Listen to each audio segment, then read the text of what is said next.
Metropolitan Police Department. Thank you. You can stop there. Witness K, you can then go to paragraph 2. Okay. The purpose of my statement is to come forward and assist the Commission with a matter that is currently seized with. I have come forward because I want to acknowledge my role in what happened, and I want to give the Commission information about the Precious Stone case.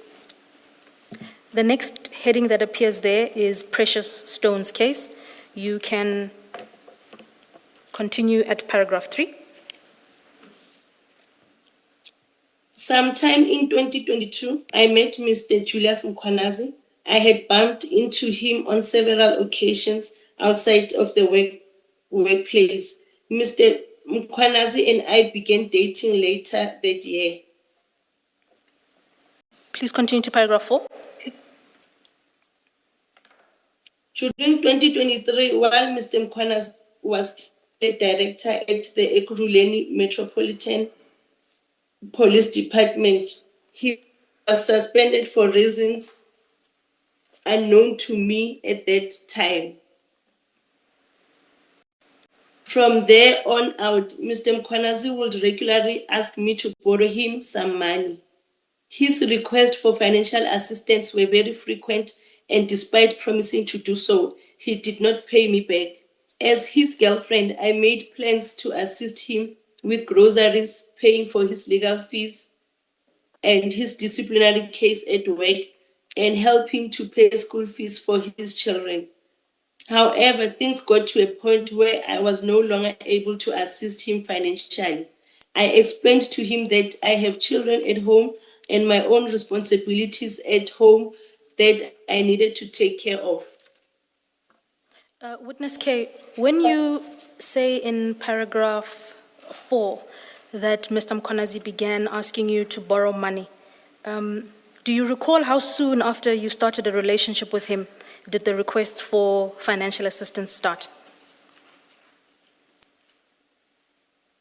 Was it immediately, a few weeks later? How long?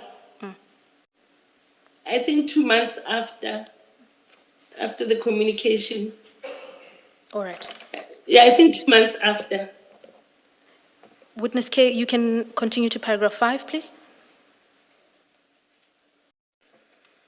When I could no longer borrow Mr. Mkhwanazi any more money from my salary and I had depleted my savings, he asked me to keep my Metropolitan Police Department. Fresh testimony before the Madlanga Commission has intensified scrutiny around businessmen.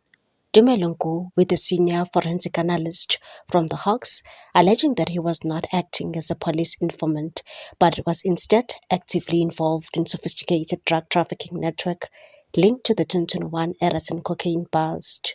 The claims were made during in-camera proceedings and later released in a redacted transcript following a ruling by the Commission Chair Justice Mbuyiseni Madlanga. The testimony delivered by a witness identified only as Witness J has added new complexity to one of South Africa's most closely watched organized crime investigations.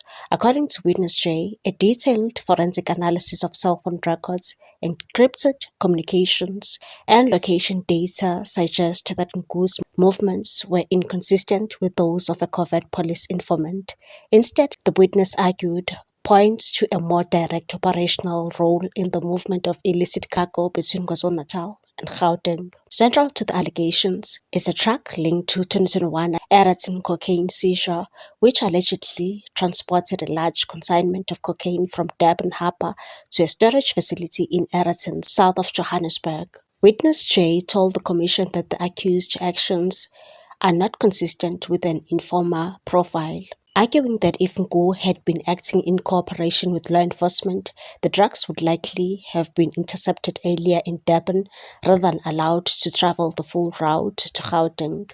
The witness further questioned Ngu's movements during the operation, stating why would he risk traveling all the way to Durban and come back following the truck.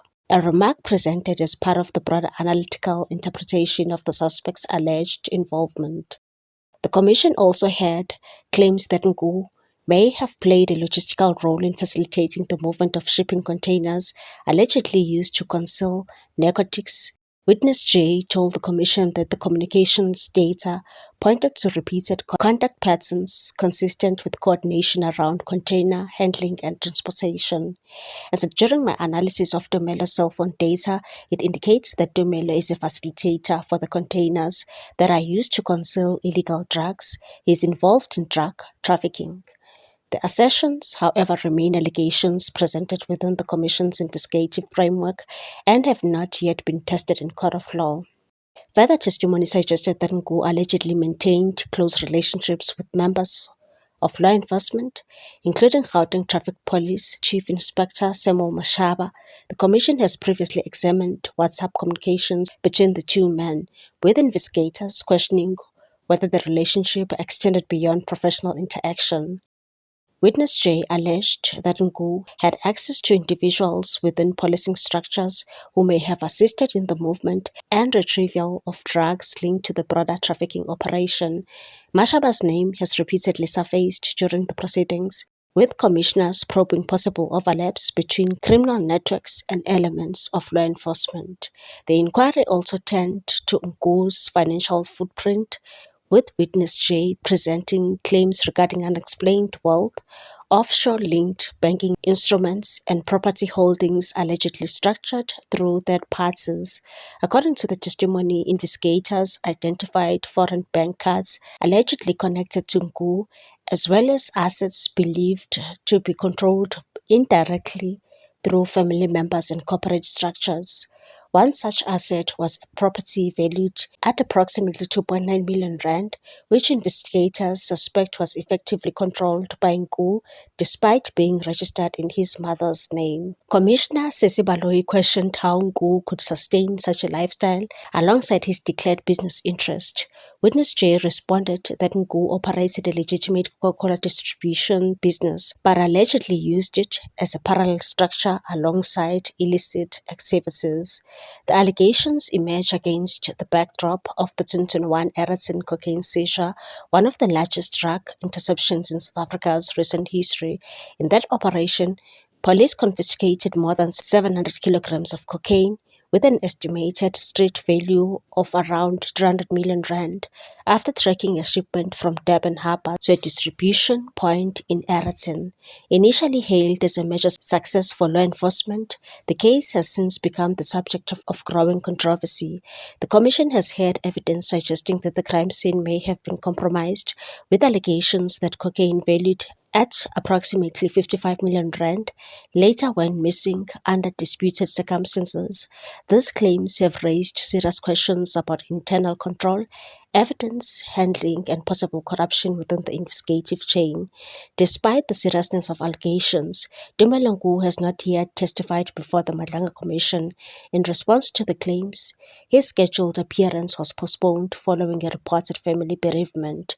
Commission proceedings are expected to resume, with further scrutiny of financial records, communication data, and alleged links between private individuals and law enforcement officials. Meanwhile, the Madlanga Commission of Inquiry held on Tuesday that suspended Deputy Chief of the Ekurhuleni Metropolitan Police Department, Julius Mkhwanazi, and the rogue officers from his unit planned and executed a robbery of precious stones from the owner in an apartment in Killarney, Johannesburg.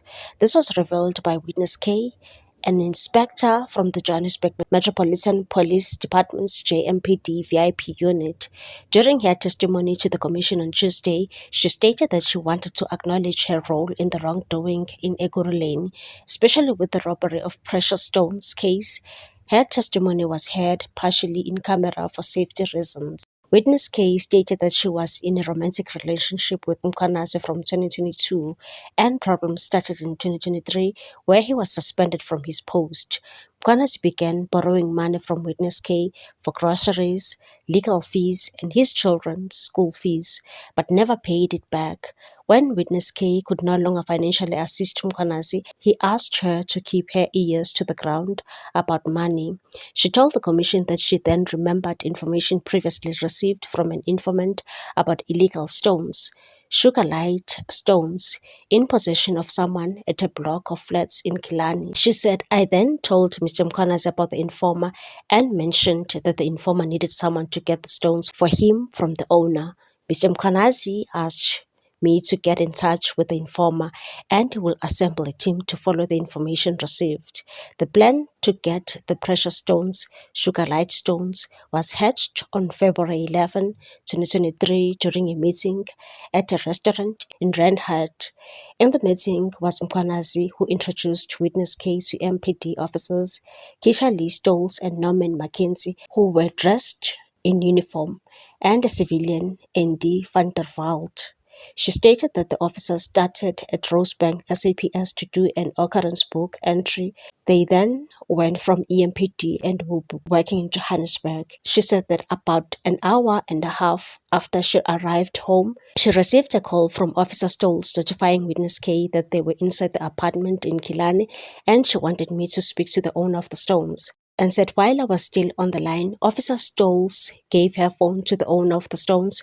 I then spoke to the owner and I asked him if he had the necessary permit to be in possession of the stones.